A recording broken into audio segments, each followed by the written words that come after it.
નરેશભાઈ, ઘણા લોકોને ખબર નથી, બરાબર છે, કે તાળી કઈ રીતે પાડવી.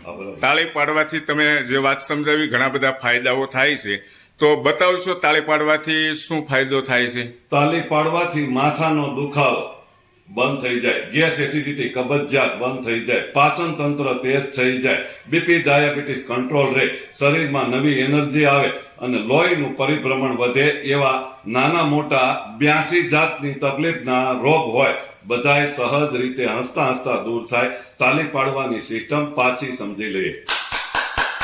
આપણે હાથને આવી રીતે બંને સાઈડ હરખા ભેગા કરવાના, આમ નથી પાડવાની, આમ બધી આંગળી એક સાથે. બરાબર, અને બરાબર અવાજ પણ આવવો જોઈએ. પાડો તો, ચાલો તો બધા પાડો તો.